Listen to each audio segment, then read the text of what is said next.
अब्दुल लतीफ़ अनवर साहब, किसी भी सहाफ़ी को जब कत्ल किया जाता है या उसके साथ कोई वाक़या होता है तो हमने देखा है कि हर मर्तबा सहाफ़ी ही मज़लूम होता है। ऐसा क्यों? लतीफ़ अनवर साहब, आपका नाम भी लतीफ़ है, तो लताफ़त से आपका ताल्लुक़ तो रहा होगा। क्या मौसीकी का या इस किस्म के लवाजिम से आपको शुगफ़ है? पसंद जी हाँ, हल्की फुल्की सुनने का शौक़ है।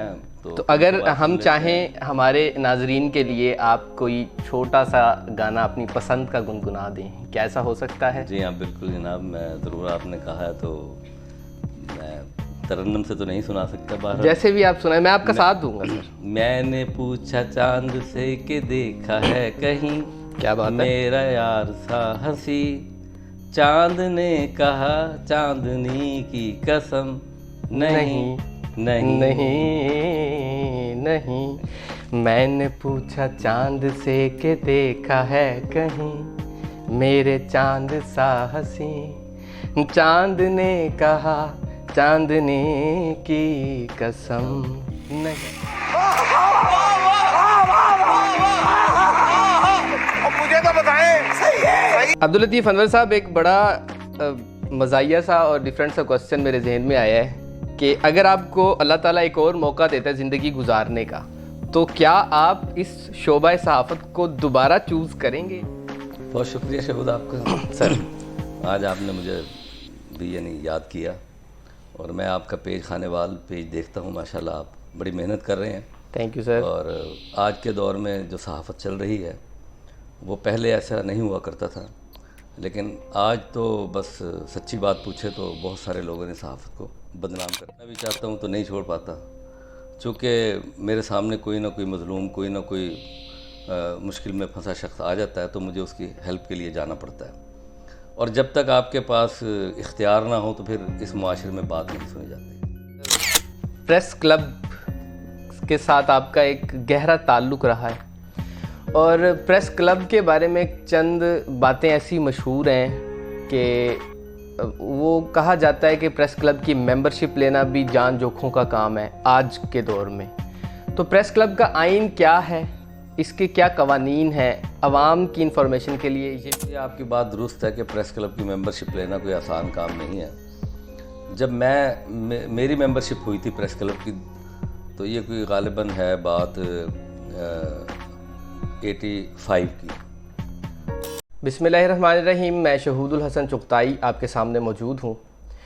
आज मेरे साथ एक ऐसे मेहमान मौजूद हैं जिनका ताल्लुक़ शोबा सहाफ़त से है और एक अरसे से खानेवाल में सहाफ़ती खिदमात अदा कर रहे हैं। में ये कहना बिल्कुल ठीक है कि उन्होंने खानेवाल प्रेस क्लब की बुनियाद रखी और बानी प्रेस क्लब कहलाते हैं। साबिक सदर रहे हैं, बेइंतहा उन्होंने सहाफ़ती खिदमात अदा की हैं। आज मेरे साथ मौजूद हैं अब्दुल लतीफ़ अनवर साहब। आइए आपको उनसे मिलवाते हैं। आपका वालेकुम अस्सलाम। आप ठीक हैं सर? अल्हम्दुलिल्लाह। सर, खानेवाल में आपने शोबा सहाफ़त को ओढ़ना बिछोना बना लिया, और आज का नहीं, एक अरसे से आप इसी शोबे में कैसे आए? आपने सहाफ़त ही को क्यों चूज़ किया सर? बहुत शुक्रिया शहूद आपका सर। आज आपने मुझे भी यानी याद किया, और मैं आपका पेज खानेवाल पेज देखता हूँ। माशाल्लाह आप बड़ी मेहनत कर रहे हैं। Thank you sir. और आज के दौर में जो सहाफ़त चल रही है वो पहले ऐसा नहीं हुआ करता था, लेकिन आज तो बस सच्ची बात पूछे तो बहुत सारे लोगों ने सहाफ़त को बदनाम करके रख दिया। जिस दौर में हम आए थे सहाफ़त में तो वो एक खिदमत का जज्बा था, और मेरे अंदर शुरू से ही अल्लाह का शुक्र है कि मुझे वालिदैन से जो तरबियत मिली है उसमें यही है कि लोगों की मदद की जाए। तो मेरे हमारी शॉप के सामने एक शॉप थी, तो वो जर्नलिस्ट थे खादम हुसैन चौहान, अल्लाह उन्हें गरीक रहमत करें। तो वो रिपोर्टिंग करते थे इमरोज़ की। उन्हें देखकर मुझे भी शौक़ हुआ कि इस शोबे में आना चाहिए और लोगों की मदद करनी चाहिए। तो वो मज़लूम लोगों की मदद करते थे, किसी को थाने से छुड़वा देना, किसी को नाजायज़ अगर पुलिस ने पकड़ना। तो यही जज्बा मेरे अंदर शुरू हुआ और मैं भी इस लाइन पर चल निकला, और आज तक कभी इससे वाबस्ता हूँ।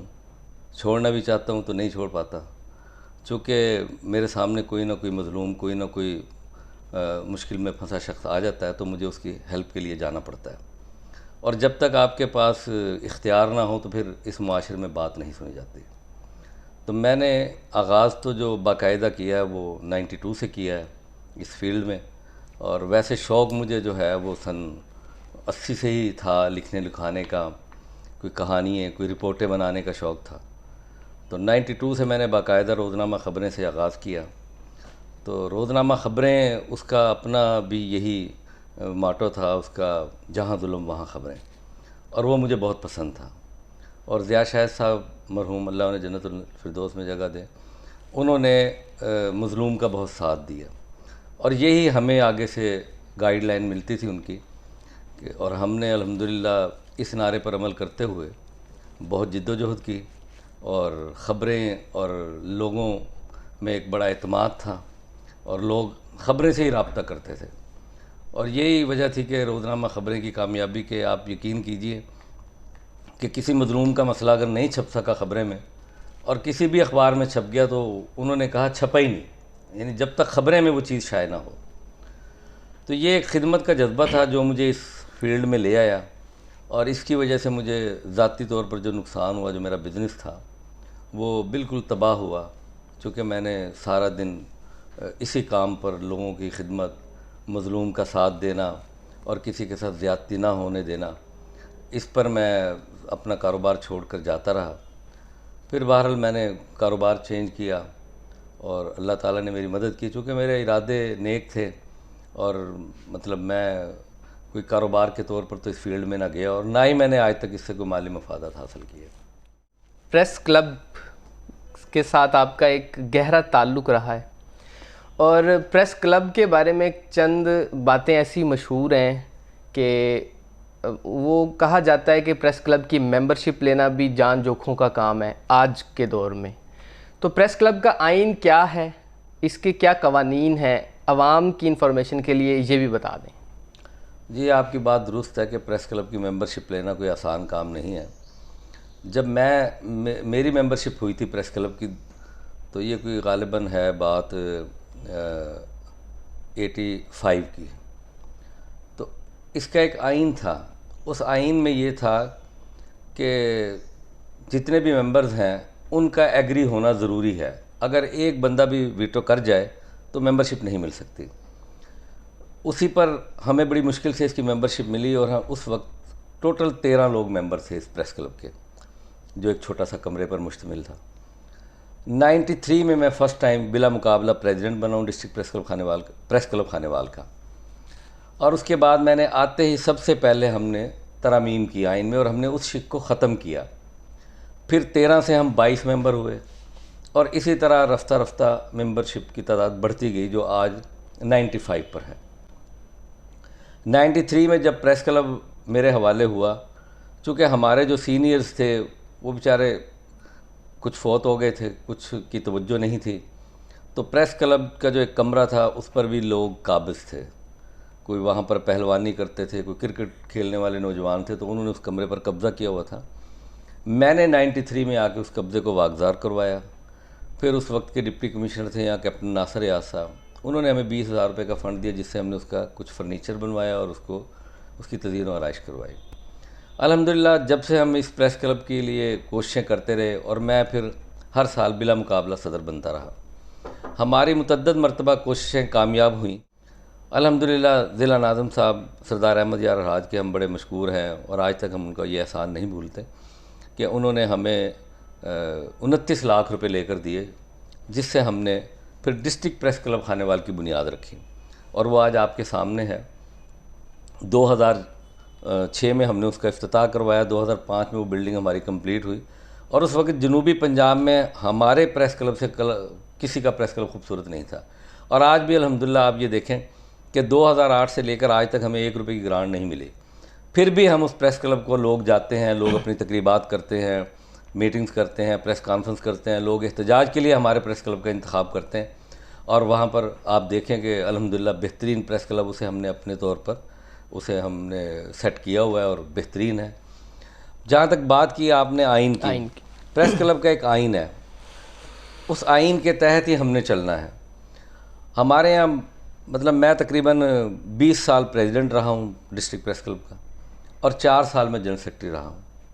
हमारे यहाँ कुछ लोग ऐसे हैं जो ना प्रेस क्लब की तरक्की चाहते हैं, ना सहाफ़ियों की तरक्की चाहते हैं। तो ऐसे लोग, वो उनकी ख्वाहिश ये होती है कि वो चाहते हैं कि जी जो शहर का फारिग बंदा है उसे मेंबरशिप दे दी जाए, जिसका कोई ताल्लुक नहीं। लोग मुझे कहते हैं कि जी हमें मेंबर बना लें। मैं कहता हूँ भाई ये कोई सियासी जमात है, ये प्रेस क्लब है, ये सहाफ़ियों का अदारा है, यहाँ सहाफ़ी आएँ। अब कुछ लोग होते हैं चंद रोज़ के लिए कार्ड ले लेते हैं किसी न किसी अदारे का। आपके सामने सहाफ़त के हालात तो बहुत बुरे हो चुके हैं। अनपढ़ लोगों ने डिक्लेरेशन लिए हुए अदारों के, 1-1 हज़ार रुपये में कार्ड सेल करते हैं। फिर वो ना देखते हैं कोई लफंगा, ना कोई देखते हैं ब्लैकमेलर, ना कोई ठग देखते हैं। वो इन लोगों को जनाब जो है ना वो कार्ड दे देते हैं। अब सच बात पूछें तो आप ये देखें कि लोग कहते हैं जी सहाफ़ी ब्लैकमेलर। हकीकत में सहाफ़ी ब्लैकमेलर नहीं होता, जो सहाफ़त कर रहा है ना सही मायनों में, वो ब्लैकमेल ना किसी को करता है। लेकिन सूरत हाल ये है, जैसे हम कहते हैं ना, एक मिसाल बनी हुई है कि जनाब बदमाशों ने दाढ़ियाँ रख ली तो मौलवी बदनाम हुए। इसी तरह लफंगे, लुच्चे, ठग, 2 नंबर लोग, ब्लैकमेलर लोग, उन लोगों ने सहाफ़त के कार्ड लिए हुए हैं और वो देहातों में और इधर उधर निकल जाते हैं और बदनाम करते हैं। अब हर बंदे के हाथ में मोबाइल कैमरा है, वो अपने आप को कहता है जी मैं सहाफ़ी हूँ, गले में कार्ड डाल लेता है, जो वो सहाफ़त की बदनामी का सबब बन रहे हैं। हमारी भी कोशिश है, हमारे जो मरकज़ी लीडर हैं राना अजीम साहब PFUJ के, उनकी भी बड़ी कोशिश है कि अब इसका जो है ख़ात्मा होना चाहिए। ऐसे लोगों का जो है किरदार सहाफ़त से ख़त्म करना चाहिए। जो सर क्या आपको उम्मीद है कि ऐसा हो पाएगा? देखें, उम्मीद पर दुनिया कायम है। 70 साल हो गए हैं पाकिस्तान को बने, तो इसी उम्मीद पर यहाँ पर सियासी जमातें आ रही हैं, नारे देती हैं मुख्तलिफ, और जनाब वो हुकूमतें करती हैं। लेकिन आप देख लें कि कुछ भी नहीं हो रहा। हर बंदा जो है उनके नारे के चक्कर में आता है और वोट देता है, हुकूमतें बनती हैं, वो फिर अपनी मौज मस्तियों में शुरू हो जाते हैं। फिर वो कहते हैं जी मुल्क तबाही के दहाने पर था, हमने आए हैं तो तबाही को रोका है। अब अल्लाह जाने, बस इसी उम्मीद पर हम भी कायम हैं कि शायद इसका किबला भी दुरुस्त होगा सहाफ़त का। सर ये आपने आइन का जिक्र तो कर दिया, इसमें तरमीम का इख्तियार किसके पास है? बिल्कुल, इसका तरमीम का इख्तियार जो है ना वो हमारी जनरल कौंसल को है, और जनरल कौंसल वो है जिसको 2/3 अक्सरियत हासिल हो। जब हम इस पर काम करना शुरू करते हैं तो एक तबका दरमियान से ऐसा उठ खड़ा होता है कि जो शोर व वेला करके माहौल को ख़राब करता है, जिस वजह से वो इजलास मनसूख हो जाता है और उसमें तरामीम नहीं हो पाती। यानी आप ये कह रहे हैं कि हर ज़िले का या तहसील का प्रेस क्लब अपना आइन खुद बनाता है? हाँ बिल्कुल, हमारा जो डिस्ट्रिक्ट प्रेस क्लब का जो नाम है वो इसलिए नहीं है कि ये पूरे ज़िले के लिए है, ये सिर्फ डिस्ट्रिक्ट हेड है खानेवाल। तो जैसे यहाँ पर DPO बैठता है, डिस्ट्रिक्ट पुलिस ऑफिसर कहलाता है, इसी तरह डिप्टी कमिश्नर, इसी तरह आप डिस्ट्रिक्ट बार एसोसिएशन देख लें तो जो उसमें मियाँ चुन्नू के लोग तो वोट नहीं डालते। इसी तरह खानेवाल के जो सहाफ़ी है वो डिस्ट्रिक्ट हेडक्वार्टर मकाम से ताल्लुक़ रखते हैं, तो इसी बिना पर इसका डिस्ट्रिक्ट प्रेस क्लब खानेवाल है।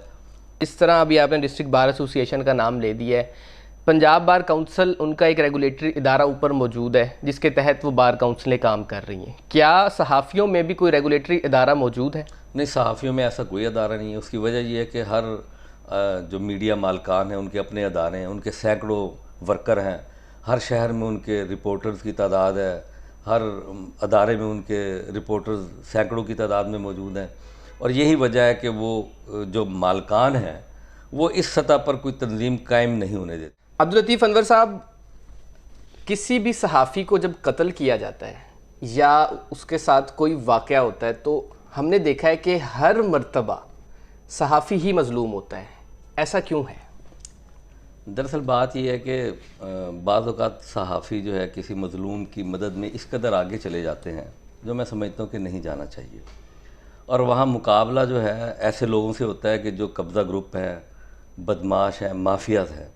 और आपको पता है कि माफियाज़ के जब माली तौर पर नुकसान हो और उन्हें पता है कि ये सहाफ़ी मजबूत है, ये मेरे लिए मुश्किल बनाएगा, तो फिर उनके लिए वो आपको पता है वो लोग जो है रस्सागीर लोग हैं और इश्तिहारी होते हैं, उनके लिए कोई मुश्किल नहीं होता। वो कहते हैं कि इसी को सामने से हटा दें, तो जिसकी वजह से सहाफ़ी का कत्ल हो जाता है।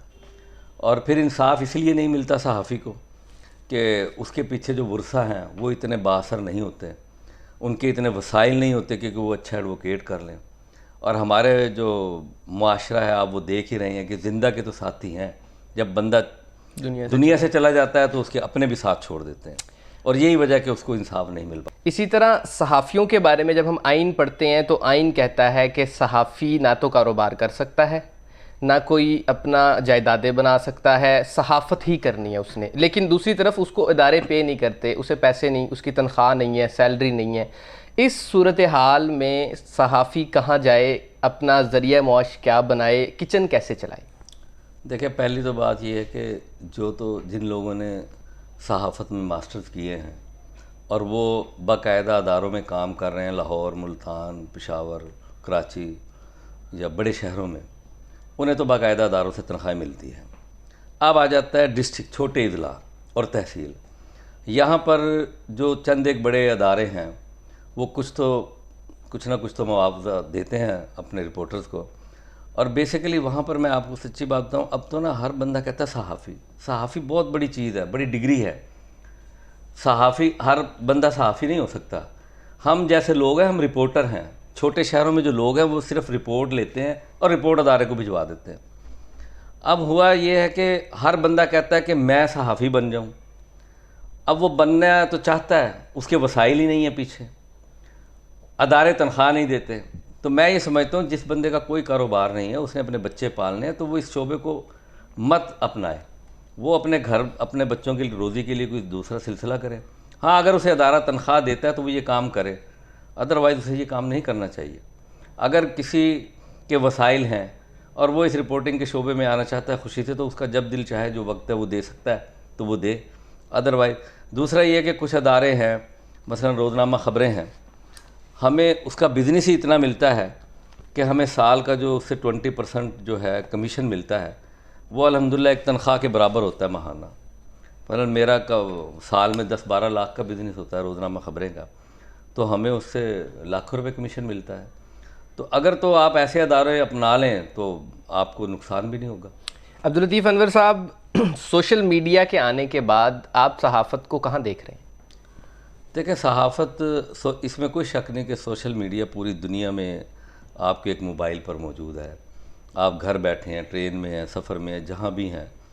लेकिन जो अखबारात है या टीवी, उसकी एक अपनी अहमियत है। चूँकि वहाँ पर आपको ये है कि मुसद्दक़ा ख़बर मिलेगी। अखबार में जो ख़बर शाये होगी, अगर आप समझते हैं कि वो गलत छपी है, तो उसकी वजाहत भी आएगी। और एक रिपोर्टर है या एक सहाफ़ी है, वो जब भी ख़बर देगा मुसद्दक़ा ख़बर देगा। अगर वो नहीं देगा तो उसको नुकसान होगा। और इसी तरीके से टीवी पर भी है। लेकिन सोशल मीडिया पर झूठ बेतहाशा है और एडिटिंग है, जिससे आप उसकी जो है ये साबित नहीं कर सकते कि ये हकीकत पर मबनी है या नहीं है।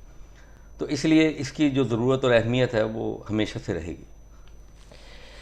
अब्दुल लतीफ़ अनवर साहब, आपने सहाफ़ती शोबे में तकरीबन 30 साल से ज़्यादा का अरसा गुजार दिया है। आपकी ज़िंदगी में आने वाला कोई एक ऐसा वाक़या जो कभी आप नहीं भूलेंगे? जी हाँ, बिल्कुल। एक ऐसा ही वाक़या है कि मुझे एक दिन एक लेटर मेरे चीफ़ एडिटर जनाब ज़िया शहद मरहूम की जानिब से मौसूल हुआ। तो उसमें था कि एक बंदे को सुबह फांसी है और आपने इस फांसी को रुकवाना है, चूँकि मुद्दई जो है वो उसके हक़ में बयान देना चाहते हैं।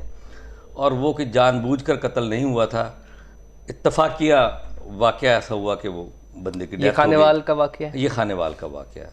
और ये बस्ती अपना ये आपका जो है ज़हूराबाद, यहाँ के रिहायशी थे। तो वो मैंने ख़त फ़ौरन ही मैंने सेशन जज खानेवाल से रब्ता किया और मैंने यहाँ पर एक मशहूर लायर फ़ौत हो चुके हैं जावेद हाशमी एडवोकेट साहब, उनसे रब्ता किया, एक दरख्वास्त तैयार की। और जो सुबह 5 बजे उसको फांसी होनी थी, वो उस दिन हमने ऑर्डर फांसी के रुकवाए। एक दिन पहले।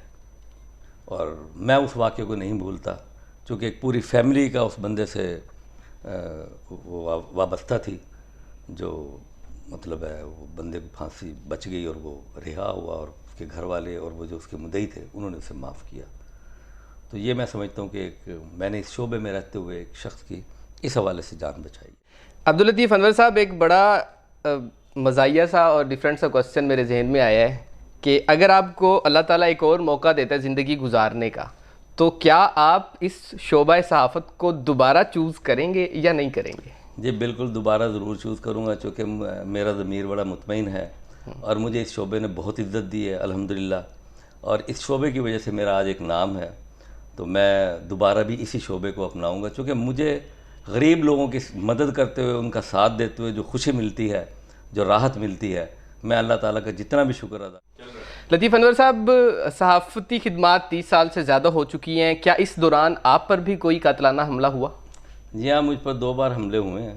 अल्लाह ताला ने मुझे महफूज रखा है। एक में एक हमारे सहाफ़ी भाई हैं, उनके घर हमशीरा के घर डकैती हुई थी, तो जो हमने उनके मुल्ज़मान गिरफ़्तार करवाए तो उन्होंने उस केस को दबाने के लिए मुझ पर हमला किया।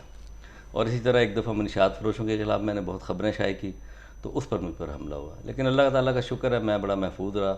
ये सन 2002 की बात। क्या इस दौरान कभी फायरिंग भी हुई थी? फायरिंग, उनके मुसल्ला तो थे वो, लेकिन उन्होंने मुझ पर खंजर से वार किया। खंजर से वार की। लतीफ़ अनवर साहब, आपका नाम भी लतीफ़ है, तो लताफ़त से आपका ताल्लुक़ तो रहा होगा। क्या मौसीकी का या इस किस्म के लवाजिम से आपको शुगफ़ है, पसंद जी हाँ, करते हैं? हल्की फुल्की सुनने का शौक़ है। तो अगर हम चाहें हमारे नाजरीन के लिए आप कोई छोटा सा गाना अपनी पसंद का गुनगुना दें, क्या ऐसा हो सकता है? जी हाँ, बिल्कुल जनाब, मैं ज़रूर, आपने कहा है तो मैं तरन्नुम से तो नहीं सुना सकता बाहर। जैसे भी आप सुनाए, मैं आपका साथ दूंगा सर। मैंने पूछा चांद से कि देखा है कहीं, क्या बात है? मेरा यार सा हंसी, चांद ने कहा चांदनी की कसम, नहीं नहीं नहीं नहीं, मैंने पूछा चांद से के देखा है कहीं, मेरे चांद सा हंसी, चांद ने कहा चांदनी की कसम, नहीं। आज के हमारे मेहमान थे अब्दुल लतीफ़ अनवर साहब, जिनकी बेपनाह सहाफ़ती खिदमात हैं। अपनी आरा कमेंट सेक्शन में देना ना भूलिए। इस वीडियो को लाइक कर दीजिएगा और आपके जो भी सवालात हैं वो आप कमेंट सेक्शन में कर सकते हैं, ताकि अगले सेशन में हम अब्दुल लतीफ़ अनवर साहब से ये पूछ सकें आपके सवालात। हमारे साथ जुड़े रहने का शुक्रिया। मज़ीद वीडियोज़ और प्रोग्राम्स के लिए देखते रहिए। अल्लाह हाफिज़।